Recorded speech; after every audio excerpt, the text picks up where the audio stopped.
Okay. And for our first bit of news, we're back. When we don't have that much news, we're being a bit more brutal on the news, is the Tokyo Game Show. So, Swinny, do you want to go through the major highlights from the Tokyo Game Show?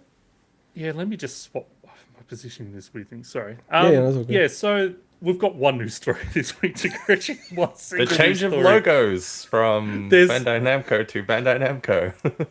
But just Tokyo. before you move on, sorry, Swinny. Like in our first show, I think we had like 20 or 30 topics.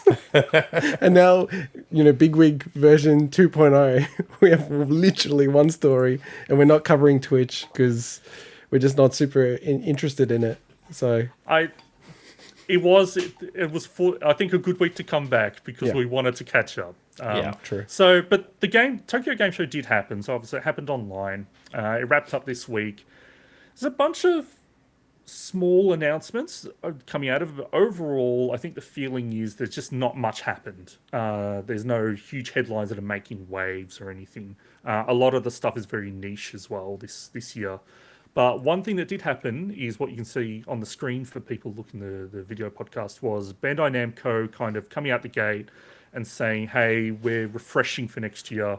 And part of that is this logo change. So going from their like bubble, almost a Katamari style Bandai Namco logo of the orange and everything, to this very different looking speech bubble kind of pink logo. So I just wanted to get your guys' opinion on the change here.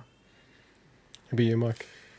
Well, as someone who doesn't really dabble with graphic design, I outsourced everything you see here on Fiverr, so can't say much about it. Look, all jokes aside, I don't know. It doesn't mean anything to me. It doesn't stand out.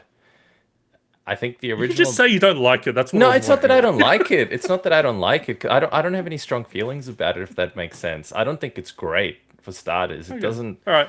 mean anything to me. I don't think it's necessarily super Intergot. bad, but I think it's a step backwards. Intergot, do you like the logo or do you don't like the logo? I was also just letting Mike ramble because my baby's crying in the background. I think my wife's fair going to enough. grab him. So, look, I think there's a big trend in all logos of just becoming very bland, very non-controversial, just no like real clear defining things about it, very weak silhouettes, all that kind of stuff.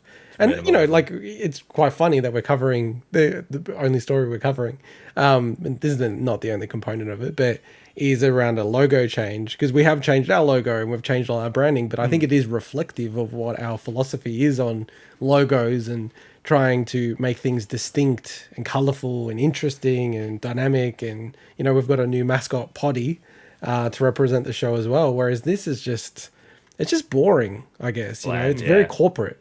It's very corporate. It's very like what I don't like is you could just put any name of a company in there and it still works because it doesn't really work. It's just boring. I was gonna say it works because it doesn't work at all. It's just so plain. It's this whole new movement around minimalism, I think, which I know I've ranted on before, but when it comes to logo design, I think in many ways it's a step backwards. You can't distinguish them anymore. It's just blah. It's boring and plain.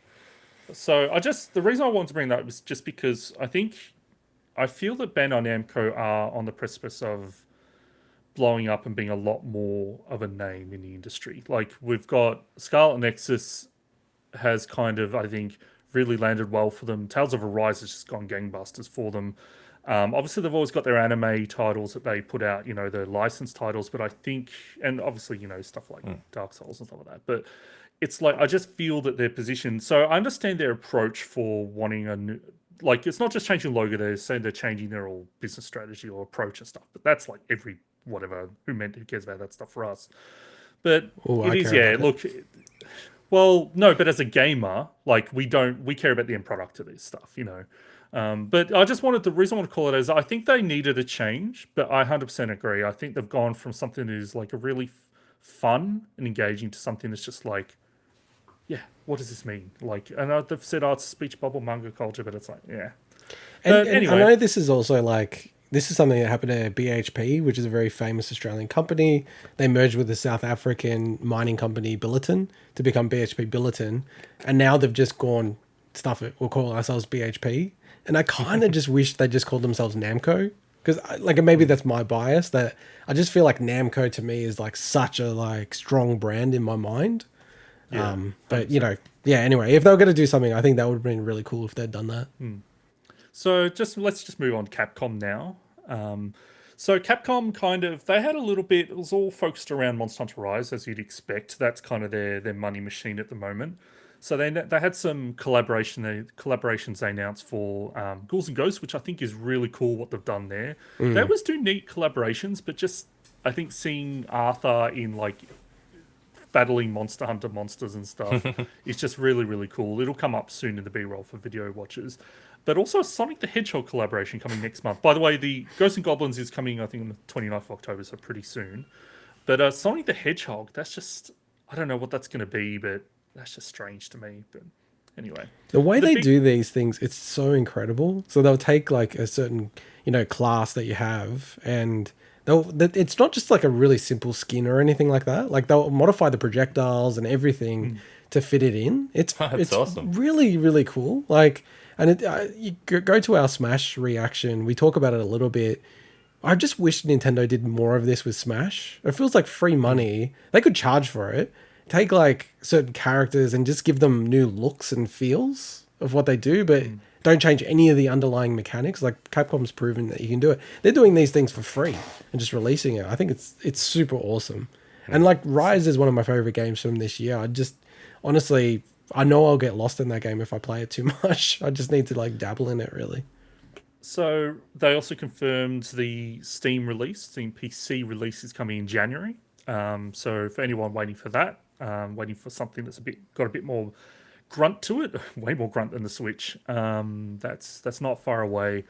They also talked a little bit more about Sunbreak. So as expected, it's going to have a new hub area, and it's going to have master rank hunts and things like that. So yeah, a little bit, good amount of information. I've still got to actually play it. Yeah, let me know, because I'm really keen to play co-op with you. And just to be the Nintendo shield, I mean, the game, it might be the best looking game on the Switch, and it runs incredibly well, given that it's basically running on an Android phone from 3 years ago. Like, it's crazy what they can do with it. So, but yeah, the PC way is the way to go if you don't have a Switch, for sure.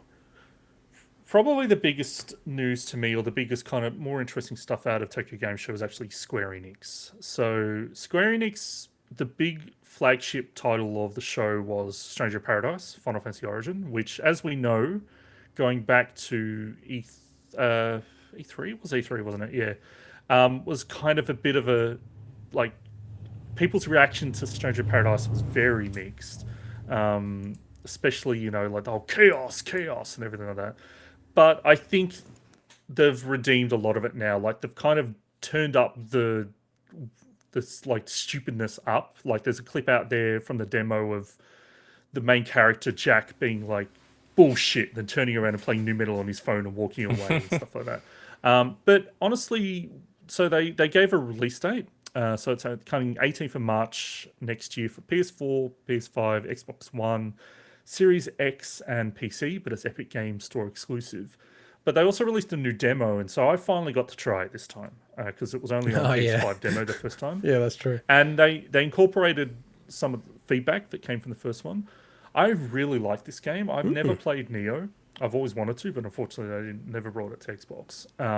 And I really like this, but the demo definitely struggled, like the performance-wise. It's a game that didn't look like it should struggle on a platform like a Series X, but it definitely has some issues that you hope, you know, they've got till March to kind of fine-tune that, so you'd really hope.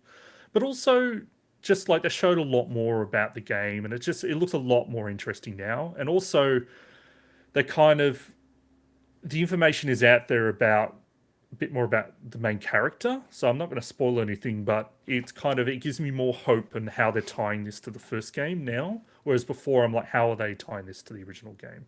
But it's still ridiculous and cheesy, and like, it's a stupid game, but it looks like it's going to be fun to play. It was actually, I don't remember exactly what I said when I played it, and we did cover it briefly, so I might it's all recorded.